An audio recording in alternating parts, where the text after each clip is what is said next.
Vamos a orar. Vamos a leer y después vamos a orar. Filipenses capítulo 1.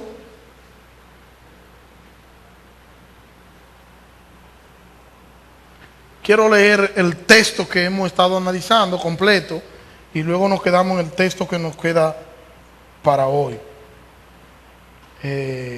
Filipenses capítulo 1, versículo 12. Vamos a leer hasta el versículo 20. Leemos, dicen así las escrituras, y quiero que sepáis, hermano, que la circunstancia en la que me he visto han redundado en el mayor progreso del Evangelio, de tal manera que mis prisiones por la causa de Cristo se han hecho notorias en la guardia romana y todos los demás, y que la mayoría de los hermanos, confiando en el Señor por causa de mis prisiones, tienen mucho más valor para hablar la palabra de Dios sin temor. Algunos a la verdad predican a Cristo aún por envidia y rivalidad, pero también otros lo hacen de buena voluntad. Estos lo hacen por amor, sabiendo que he sido designado para la defensa del Evangelio. Aquellos proclaman a Cristo por ambición personal, no con sinceridad, pensando causar angustia a mis prisiones. Entonces, ¿qué? Que de todas maneras, ya sea fingidamente o en verdad, Cristo es proclamado, y en esto me regocijo y me regocijaré aún más, porque sé que esto resultará en mi liberación mediante vuestras oraciones y la suministración del Espíritu de Jesucristo, conforme a mi anhelo y esperanza de que nada seré avergonzado, sino que con toda confianza, aún ahora como siempre, Cristo será exaltado en mi cuerpo, ya sea por vida o por muerte. Dios eterno y soberano, gracias en esta mañana, Señor. Gracias porque nos concede la oportunidad de poder hablar y poder exponer tu palabra. Te pido que nos guíes en la exposición, que nos ayudes, Señor, a ser fiel a tu palabra, que el poder de tu palabra nos transforme, que el poder de tu palabra nos cautive, que el poder de tu palabra, Señor, nos cambie, Señor, y que nosotros podamos exaltar a Cristo en esta mañana a través de nuestra predicación. Que Cristo sea el centro de nuestra predicación. En el nombre de Jesús. Amén.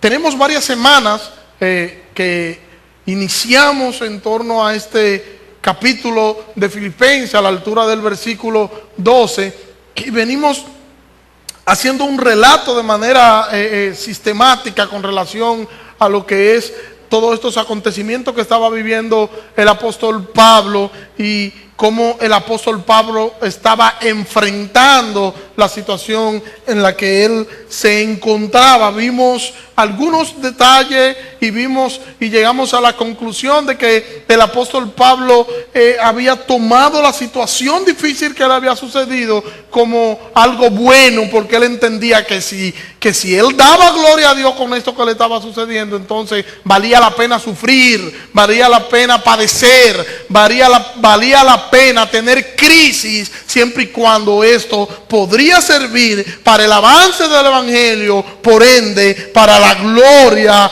de Cristo. Y el apóstol Pablo le dice a la iglesia de los filipenses algo así, tratando de dominicanizar un poco el texto, algo así como: no me tengan pena, no me tengan lástima, porque todo cuanto yo hago, lo hago para la gloria de Dios. Y si es para la gloria de Dios, yo me gozo por ello, me gozo por el dolor, me gozo por el sufrimiento que me genere, porque al final es para la gloria de Cristo. Y vimos la semana pasada el versículo 19, que donde el apóstol Pablo dice que mediante a vuestras oraciones y el apoyo del Espíritu de Jesucristo, esto resultará, dice el apóstol Pablo, en mi liberación. Estaba este hombre convencido de lo grandioso que es nuestro Dios y que su misericordia no tiene límite, y a la vez estaba convencido de que todo resultará para bien, de que aún el sufrimiento era para la gloria de Dios. Y es como nosotros debemos vivir a la larga en nuestras vidas. vida, consciente, siempre consciente de que el Señor está con nosotros, siempre consciente de que todo cuanto nosotros podamos padecer, vivir o sufrir, tiene que apuntar a Cristo y a su gloria. Y era como vivía el apóstol Pablo, y vimos este versículo 19, lo dividimos en dos partes. El versículo 19, la primera parte, la confianza que tenía el apóstol Pablo en la oración de los santos, y la número 2, la provisión del Espíritu Santo. Y hablamos en torno a la oración y dijimos que la oración es un medio de gracia que el Señor nos ha dejado a nosotros, y que no es un medio para que nosotros podamos conseguir a través de la oración todo cuanto se nos antoje. No, la oración nunca podrá cambiar a Dios. Dijimos que los planes de Dios son perfectos y son eternos, y que nosotros no cambiamos los planes de Dios. También dijimos que muchas veces Dios no nos da lo que nosotros pedimos, que Él nos da conforme a su voluntad perfecta, y todo responde a su propio plan. Un medio de gracia para el crecimiento de la iglesia, para el crecimiento de nosotros. Y nosotros podemos vernos como dependientes de Cristo a través de la oración. Pablo estaba diciendo que el resultado divino y la oración, esta dicotomía de estas dos cosas, iban a resultar al fin en su propia liberación, hablando y haciendo referencia a la oración. Y vimos también la semana pasada el orar en todo tiempo, y dijimos que orar en todo tiempo no es más que estar consciente de Dios, de tal manera que todas las cosas que nos puedan suceder, nosotros podamos llevarla a Dios. No que nosotros dejemos de hacer las cosas cotidianas que hacemos y podamos trancarnos en un lugar a orar, sino que nosotros debemos estar conscientes que no importa dónde estemos, que no importa cómo estemos, que no importa lo que estemos diciendo, que no importa lo que estemos haciendo, Cristo está ahí con nosotros. El Espíritu de Dios está ahí con nosotros, porque nosotros somos templo de ese Dios, de ese Espíritu Santo que es el Espíritu de Dios. Y el punto número 2, que vimos la provisión del Espíritu Santo, podemos decir que el apóstol Pablo se estaba refiriendo a lo que es la suministración del poder divino y la protección del Espíritu Santo. El Espíritu Santo ofrece, dijimos la semana pasada, todos los recursos que el creyente necesita para poder estar victorioso en medio de este mundo, de esta vida de peregrinación. Provee dirección cuando los creyentes no saben qué decir. Provee esa dirección cuando nosotros estamos quebrantados, cuando nosotros estamos en crisis, cuando nosotros no sabemos cómo orar, cuando aún no nos sale la voz en medio de la oración, cuando lo único que podemos orar es ir en oración al Señor, y estamos tan turbados y tan frustrados que no sabemos qué decir. El Espíritu Santo ora por nosotros. Por eso la idea del apóstol Pablo incluye incluso eso de que el Espíritu Santo nos ayuda a orar. El Espíritu Santo es la fuente de poder que mantiene con energía todos nuestros dones. ¿Y los dones para qué son? No son más que para la edificación mutua de los miembros de la iglesia. Y cada miembro tiene su don, y tiene su don no un don exclusivo para sí, sino un don al servicio de los demás. Pero quien mantiene estos dones con vida, con energía, es el Espíritu Santo. Y vimos Gálatas capítulo 5, versículos 22 y 23. Pero el fruto del Espíritu es amor, gozo, paz, paciencia, benignidad, bondad, fe, mansedumbre y dominio propio. Contra tales cosas no hay ley. Todo esto que ya mencionamos fue lo que nosotros tratamos de explicar sobre el versículo 19 la semana pasada. Y hoy quiero que podamos ver el versículo 20. Y lo voy a repetir, dice versículo 20, porque mi anhelo y esperanza es que no seré avergonzado, sino que con toda confianza, tanto ahora como siempre, Cristo será exaltado en mi cuerpo. Y será exaltado en mi cuerpo, sea por vida o sea por muerte. Y es el texto que quiero que podamos ver un poquito de ser. La primera parte de este versículo bíblico dice que conforme a mi anhelo y esperanza, sé que en nada seré avergonzado. Aquí tenemos dos palabras, anhelo y esperanza. La palabra anhelo que nosotros encontramos aquí se refiere a desear algo ardientemente y significa una esperanza interna, un anhelo deseoso. Vigilar con la cabeza erguida. O sea, el apóstol Pablo está diciendo aquí que conforme a su deseo ardiente, que conforme a ese deseo ardiente y vigilante que él tiene, junto a lo que es la oración de los santos y junto a lo que es el suministro del Espíritu Santo, entonces él dice, no solamente que yo voy a ser libertado, no es solamente eso, porque el propósito no es solo que yo sea libertado, es que yo no seré avergonzado. Y hay quienes han dicho que aquí se ve al apóstol Pablo con cierto destello de orgullo. Pero cuando nosotros analizamos bien el texto nos damos cuenta que es todo lo contrario. Y la palabra esperanza que tenemos aquí es lo que tiene que ver con lo que es la felicidad en la espera. O sea que él está totalmente desesperado esperando lo que el Señor va a hacer, pero a su vez está tranquilo esperando la respuesta divina. En nada seré avergonzado. Y el apóstol Pablo estaba diciendo que ni César, ni ante César será avergonzado, ni ante el mundo será avergonzado, ni ante esos hermanos o aquellos que dicen ser hermanos dentro de la iglesia, tampoco será avergonzado, porque el apóstol Pablo sabía perfectamente que no se trataba de él, que él simplemente era un instrumento para la gloria de Dios, y como él era un instrumento para la gloria de Dios, no importaban las circunstancias, ni importaba lo que sucedía en él, ni a través de él. Lo único que importaba era que Cristo estaba siendo glorificado. Y eso era la visión del apóstol Pablo.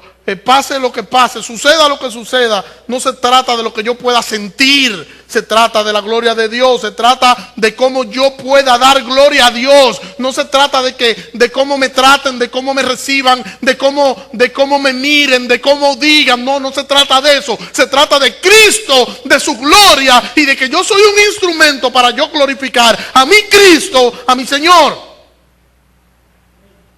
Sino que con toda confianza, dice el apóstol, tanto ahora como siempre, dice otra traducción, Cristo será exaltado en mi cuerpo. Tanto ahora como siempre. El apóstol Pablo no está diciendo, yo estoy inventando a ver si ahora Cristo es exaltado en mi cuerpo. No es eso lo que él está diciendo. Él está diciendo que constantemente en su vida de creyente, él ha visto a Cristo exaltado en su propio cuerpo.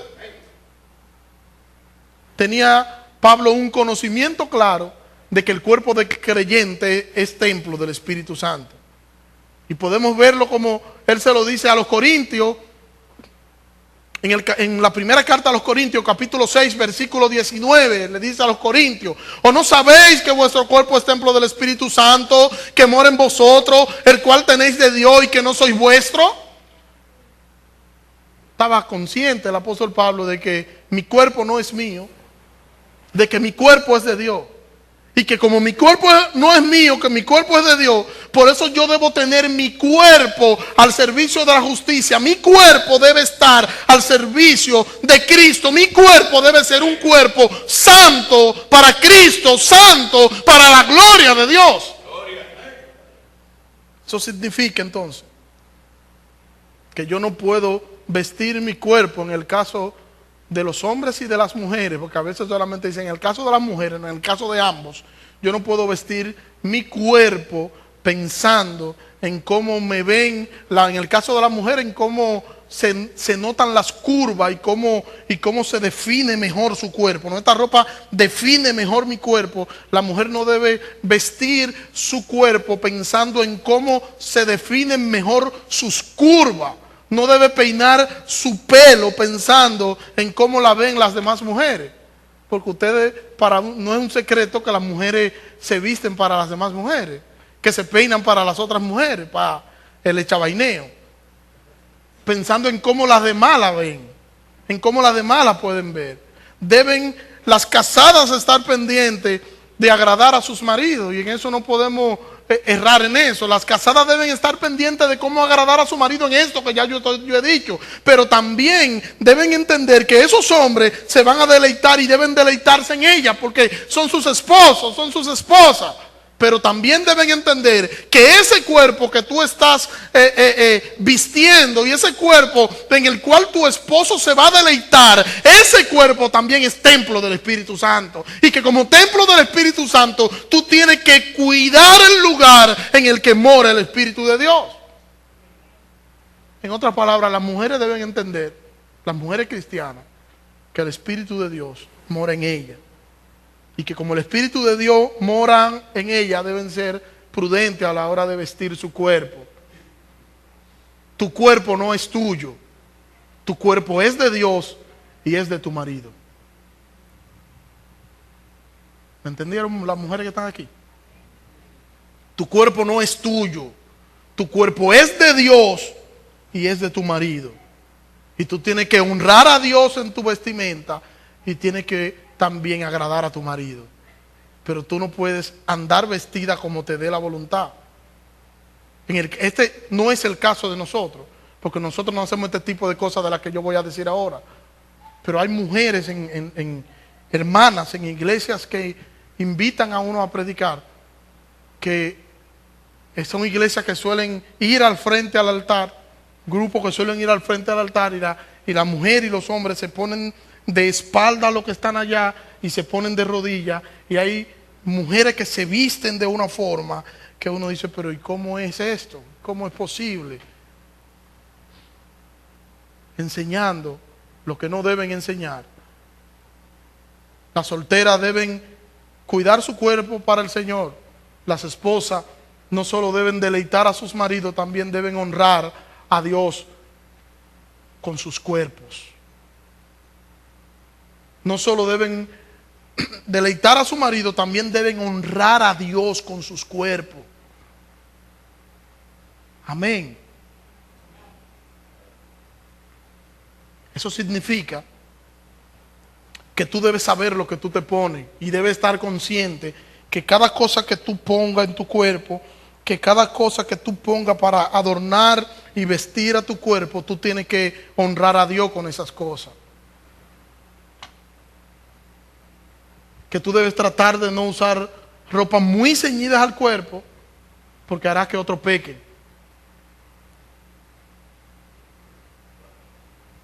Que tú debes ser prudente a la hora de vestir. Claro, tú debes ser prudente a la hora de vestir y tomar en cuenta lo que vas a usar en tu cuerpo. Claro, si tú entiendes que tu cuerpo es templo del Espíritu Santo. Si tú crees que el Espíritu Santo está en ti, tú tienes que respetar y honrar al Espíritu Santo que está en ti. Y debes cuidar ese cuerpo. ¿Cómo deben asistir las hermanas vestidas al culto? Fíjense que yo estoy haciendo una aplicación de lo que el apóstol Pablo está diciendo, de que Cristo va a ser exaltado en su cuerpo. Y Cristo está siendo exaltado en el cuerpo de muchas hermanas hoy, que visten como no visten las impías de hoy. ¿Cómo deben asistir las hermanas vestidas al culto de hoy? Primero, la iglesia no es una pasarela. Eso es lo primero. La iglesia no es una pasarela donde nosotros venimos a exhibir y a romper ojos. No, la iglesia no es eso. La iglesia no es una pasarela donde tú vienes y tú dices, no, tengo que comprar tal cosa para el culto para que me vean que yo soy, que yo tengo, que yo hago, que yo viro y que yo torno. No, ese no es el propósito del culto dominical. Aquí se viene a adorar al Señor, y por eso este lugar, como venimos a adorar al Señor, este lugar adquiere cierto respeto y cierta reverencia, porque nosotros adoramos en la presencia del Señor y hay que respetar el Dios que adoramos. Entonces, en segundo lugar, este no es un club de exhibicionismo. No estamos en un club de exhibicionismo donde yo vengo, enseño mercancía para que el mejor postor pueda venderla. No, esta es la iglesia de Cristo.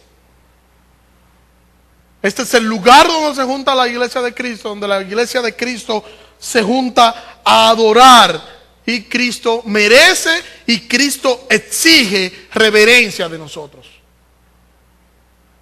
Y esto es un acto de irreverencia, el hecho de que cierta hermana pueda asistir al culto mal vestida.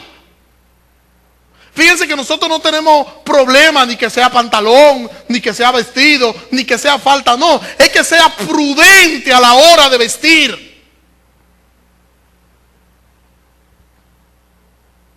Hay un hermano que dice, yo sé que ustedes lo escucharon, pero se lo voy a repetir. Hay un hermano que dice que él va a ciertas actividades cristianas y que él no sabe cómo saludar a las hermanas. Si la saludo de frente, como que no. Si la saludo, como que no. Y él dice como que no sabe qué es lo que hace, que se pone y le dice, Dios te bendiga. Y como que hemos perdido el hecho de que las hermanas cristianas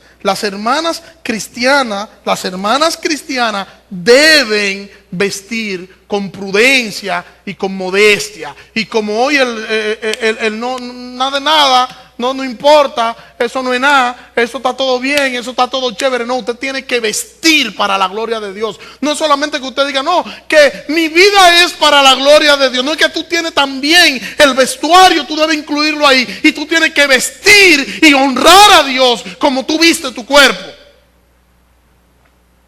Mira, como lo dice la Nueva Versión Internacional, este texto de Corintios. ¿Acaso no saben que su cuerpo es templo del Espíritu Santo, quien está en ustedes, y al cual han recibido de parte de Dios? Ustedes no son sus propios dueños, fueron comprados por un precio. Por tanto, honren con su cuerpo a Dios. Yo quiero preguntar, quiero ser insistente preguntando.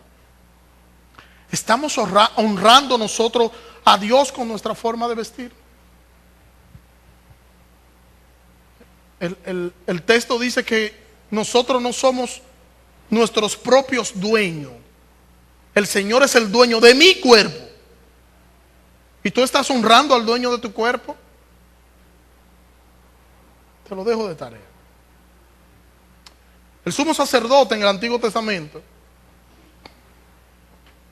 entraba al lugar santísimo una vez al año. Y antes de entrar al lugar santísimo, este hombre tenía que limpiarse bien, porque si no se limpiaba bien, corría el riesgo de que Dios lo matara allá adentro. De hecho, cuando algunos iban a entrar, la mayoría cuando iban a entrar al lugar santísimo, solían hacerlo amarrándose una cadena, una soga. Porque cuando ellos entraban con la soga y con una campanita. Y regularmente tocaban la campanita. Y quien estaba del otro lado le alaba la cadena y él tocaba la campanita diciendo, estoy vivo todavía. Porque entraba a la presencia de Dios. Y para estar en la presencia del Señor hay que estar limpio. Mira como lo dice Levítico capítulo 16. Dice, Jehová habló a Moisés después de la muerte de los hijos de Aarón, cuando se presentaron ante Jehová y murieron. Recuerden que los hijos de Aarón se presentaron ante Jehová. ¿Y qué Dios hizo? Lo mató. Jehová dijo a Moisés, di a tu hermano Aarón que no entre en cualquier tiempo en el santuario detrás del velo, ante el propiciatorio que está sobre el arca, para que no muera, pues yo me manifestaré en la nube sobre el propiciatorio. Aarón podrá entrar con esto en el santuario, con un novillo para el sacrificio por el pecado y un carnero para el holocausto. Se vestirá la túnica santa de lino y los pantalones de lino estarán sobre su cuerpo. Se ceñirá el cinturón de lino y pondrá el turbante de lino sobre su cabeza. Estas son las vestiduras sagradas. Se vestirá con ella después de lavar su cuerpo con agua. Tomará de la congregación de los hijos de Israel 2 machos cabríos para el sacrificio por el pecado y un carnero para el holocausto. Pueden leer el capítulo entero en sus casas. La idea de esto es que esto era sombra de lo que había de venir. ¿Y qué era lo que había de venir? Cristo. Y Cristo vino. Y como esto era sombra de lo que había de venir, aquí nosotros vemos lo riguroso, porque este hombre iba a estar en la presencia del Señor. Y estar en la presencia del Señor no es algo trivial, no es algo mundano. Y el Dios que nosotros adoramos exige y merece respeto al que está en su presencia. Él le dijo a Moisés: Moisés, quítate el calzado de tus pies, porque el lugar donde tú estás es santo. El lugar no es, el problema no es el lugar, el problema es quien está en el lugar. Y yo, Moisés, estoy en este lugar y yo hago y santifico este lugar. Dios mora en nuestros cuerpos. Y si Dios mora en nuestro cuerpo debe ser un cuerpo santo. Y debe ser un cuerpo para la gloria de Cristo. Mira, como dice Romanos capítulo 12, versículo 1. Así que, hermanos, os ruego por las misericordias de Dios que presentéis vuestros cuerpos como sacrificio vivo, santo, agradable a Dios, que es vuestro culto racional. Vuestro cuerpo como un sacrificio vivo. O sea, tu cuerpo es un templo del Espíritu Santo. Tu cuerpo es un templo, es el lugar donde Dios habita, donde habita el Espíritu de Dios. El Espíritu de Dios mora en nosotros. Y como el Espíritu Santo mora en nosotros, yo debo honrar, respetar ese lugar donde mora el Espíritu Santo, que ese lugar es santo. Y no es santo simplemente porque es mi cuerpo, es santo porque Dios habita en él. Amén. Y Pablo dice que ahora mi cuerpo debe ser un sacrificio vivo y santo. Esto significa que cuando un creyente fornica, o cuando un creyente adultera, o cuando un creyente comete cualquier pecado, lo está cometiendo en el lugar donde Dios habita, el santuario de Dios. Dicho de otra manera, cuando nosotros cometemos un pecado, nosotros estamos cometiendo un pecado en la presencia de Dios. Nosotros estamos en la presencia de Dios porque nuestro cuerpo es ese templo donde Dios habita, y como es el templo del Espíritu Santo, que ese Espíritu Santo mora en nosotros, nosotros cometemos todos nuestros pecados a la luz de la presencia de nuestro Dios.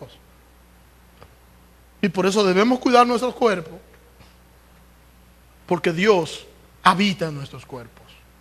Y nosotros debemos honrar a Dios con nuestros cuerpos. Nuestros cuerpos deben ser dados a Dios. Amén. Solo me hablé de las mujeres, pero con los hombres pasa igual. Con los hombres pasa igual. Y algunos dicen: no, porque esto es un asunto de cultura. Yo que voy a algunos lugares, que voy y que trabajo a veces asuntos que tienen que ver con arte dentro del cristianismo, uno ve de todo. Y uno ve gente cristiana con arete aquí, con 3 aretes, 2 aretes. Hombres que usan un estilo de vestir que tú dices: pero acá, ¿ese es un hombre o eso que usted pensó? Uno no sabe, porque no visten como hombres. Quieren tener un estilo tan chabacano, que se quieren tanto parecer al estilo que está usando el mundo, que uno no sabe qué decir. ¿Qué es este? Y los hombres también debemos ser prudentes a la hora de vestir. La diferencia entre el hombre y la mujer es que el hombre ve algo, y el hombre es muy expresivo en eso que ve, porque el hombre siente por los ojos. Los ojos, la atracción del hombre empieza en los ojos, la de la mujer empieza en el oído. Pero cuando la mujer ve, también hay cosas que a las mujeres le llaman la atención, y nosotros debemos también cuidar a nuestras hermanas. Versículo 19 de nuestro texto de Filipenses: porque sé que mediante vuestra oración y el apoyo del Espíritu de Cristo, esto resultará en mi liberación. Versículo 20: porque mi anhelo y mi esperanza es que en nada seré avergonzado como siempre, sino que con toda confianza, tanto ahora como siempre, ¿qué va a pasar? Cristo será exaltado en mi cuerpo, o por vida o por muerte. Y yo debo preguntar, ¿está siendo Cristo exaltado en tu cuerpo?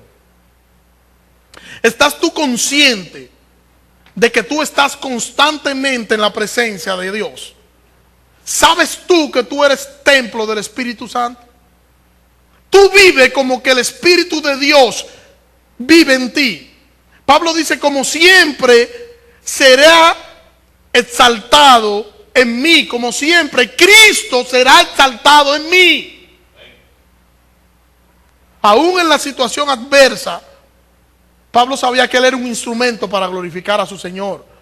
Con su obediencia fiel y con su santidad, el apóstol Pablo sabía que no importaba la adversidad, que no importaba la situación, él era un instrumento para glorificar a su Señor. Él sabía que su vida giraba y debía girar en torno a Cristo, y que Cristo era su todo. Y por eso ese hombre se remonta por encima del dolor, y por encima del dolor se goza, y puede gozarse porque ve a Cristo por encima de todas las cosas. No tenía autocompasión de sí mismo.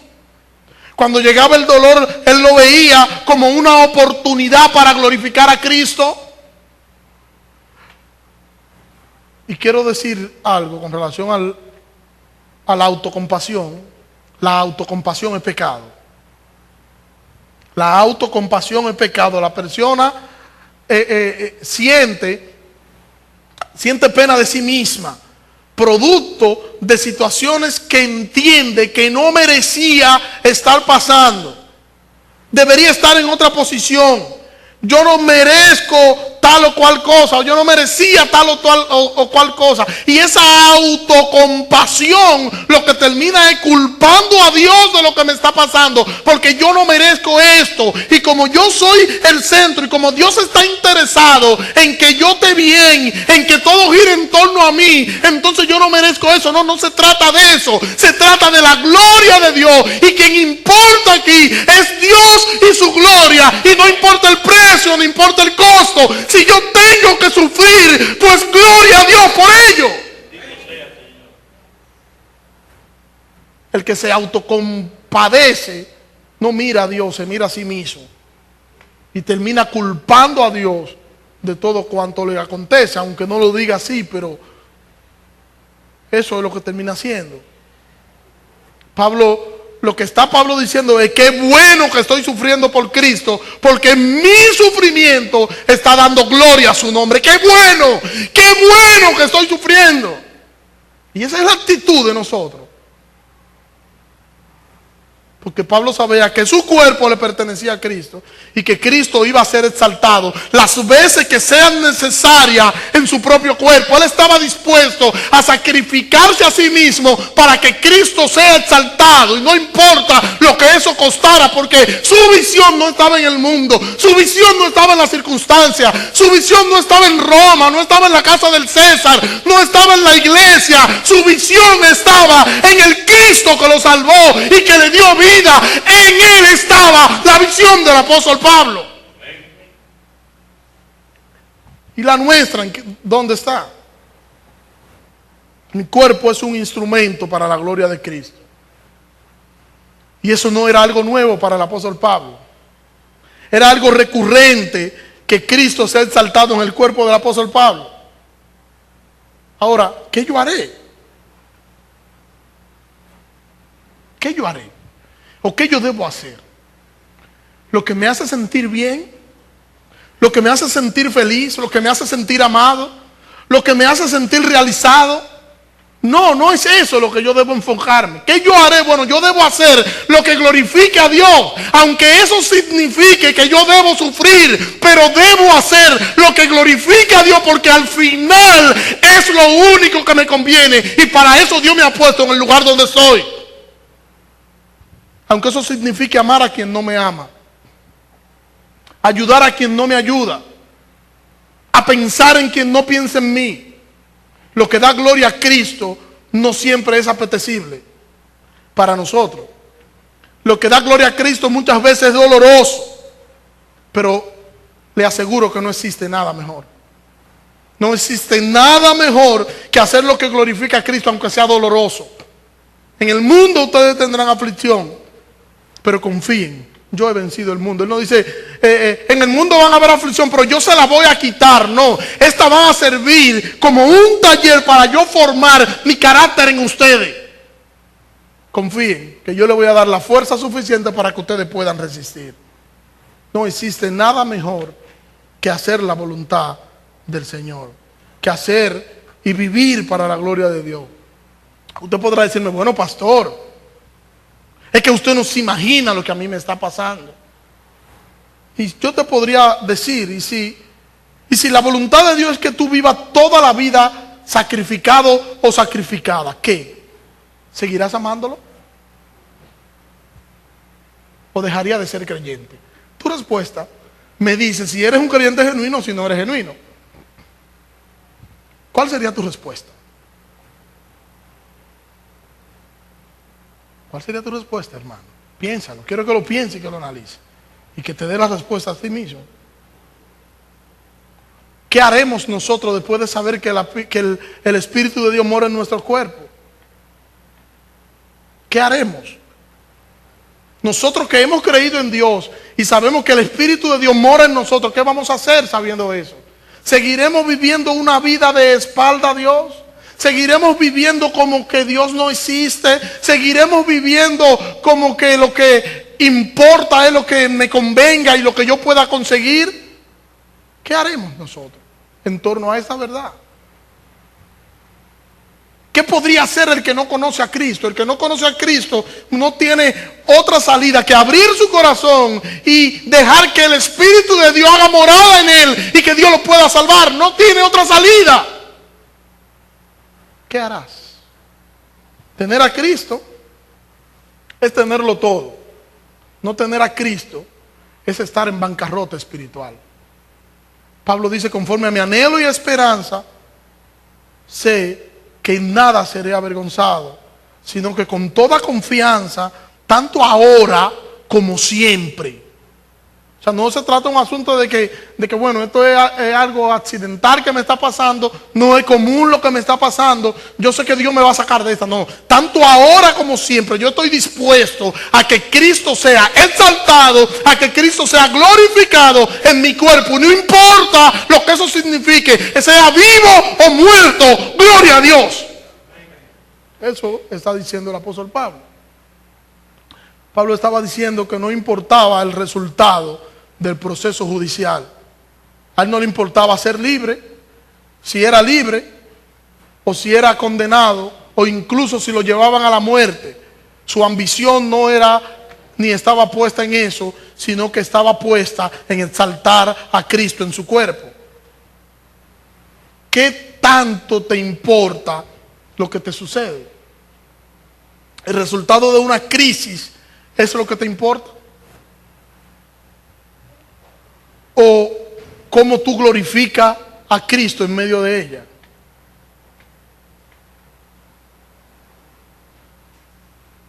No debe importarte tanto la situación, no debe importarte tanto la circunstancia, sino que debe importarte que tú des gloria a Dios en medio de cualquier situación y cualquier circunstancia en la que te encuentres. Mira a tu alrededor, observa lo que está pasando a tu alrededor, pero no mire con los ojos carnales, mira con los ojos espirituales y te darás cuenta que Dios está en medio de lo que te está sucediendo, que Dios está en medio de las circunstancias, Dios está ahí. Tú verás a Dios en medio del quebranto, verás a Dios donde nadie cree que Dios está, tú podrás ver a Dios ahí.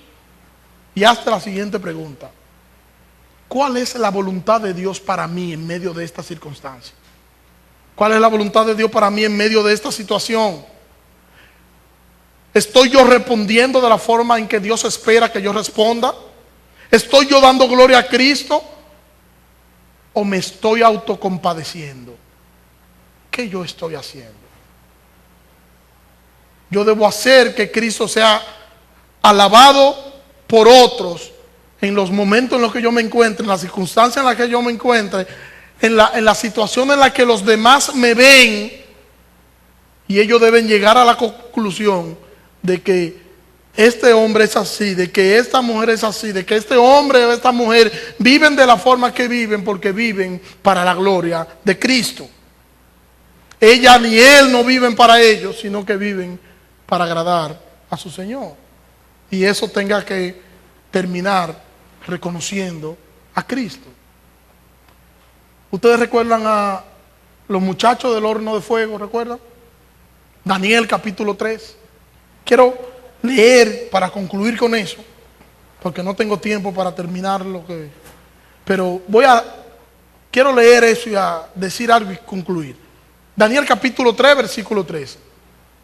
Lleno de ira, Nabucodonosor los mandó a llamar.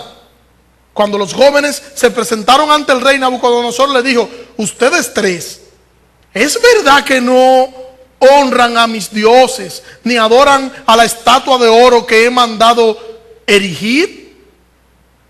Ahora que escuchen la música de los instrumentos musicales, más le vale que se inclinen ante la estatua que he mandado hacer y que la adoren. De lo contrario, serán lanzados de inmediato a un horno en llamas, y no habrá Dios capaz de librarlos de mis manos. Versículo 16. Sadrach, Mesach y Abednego le respondieron a Nabucodonosor: no hace falta que nos defendamos ante su majestad. Si se nos arroja al horno en llama, el Dios al que servimos puede librarnos del horno y de la mano de su majestad. Pero aún si nuestro Dios no lo hace así, sepa usted que no honraremos a sus dioses ni adoraremos a su estatua. O sea, estos muchachos estaban dispuestos a sacrificarlo todo y le dijeron: mire, nuestro Dios puede librarnos de eso, y si nuestro Dios no nos libra, como quiera no nos vamos a inclinar. Gloria a su nombre. Y es lo mismo que está diciendo el apóstol Pablo: no importa, sea que yo quede preso o sea que yo esté libre, para mí no importa la muerte ni la vida. Lo que me importa es que Cristo sea exaltado y glorificado en mi vida, que mi cuerpo esté al servicio de la gloria de Dios. Es así como nosotros vivimos, hermano. ¿Estamos nosotros dispuestos a sacrificar nuestras vidas por Cristo? Yo no quiero que usted diga sí ni que diga que no. Viva como que es así. El llamado es a que nosotros podamos vivir como que es así. Como que lo más importante de tu vida es Dios. Como que lo que a ti más te importa es Dios. Como que tú primero busca el reino de Dios y su justicia, y las demás cosas vendrán solas. Lo principal en tu vida tiene que ser Dios y su reino, y las demás cosas deben ser secundarias. Todos decimos sí, amén, es verdad, pero vivimos como que es así. Que el Señor nos ayude a vivir para la gloria de Dios. Señor, te adoramos y te bendecimos. Gracias te damos en esta mañana. Gracias por tu palabra, Dios. Ayúdanos, Señor, a nosotros poder aplicar tu palabra a nuestras vidas. Ayúdanos a nosotros poder hacer los ajustes que tenemos que hacer en nuestras vidas para nosotros glorificarte, Dios. Ayúdanos a entender que no se trata de nosotros. Ayúdanos a entender, Señor, que debemos glorificarte, Señor, y que nuestro cuerpo debe estar al servicio de la gloria de Cristo, no al servicio de nuestros propios antojos. Ayúdanos a honrarte, ayúdanos, Señor, a glorificarte, que todo nuestro ser, Señor, sea para glorificar y exaltar tu nombre. En el nombre de Jesús, Señor. Amén. Dios le bendiga.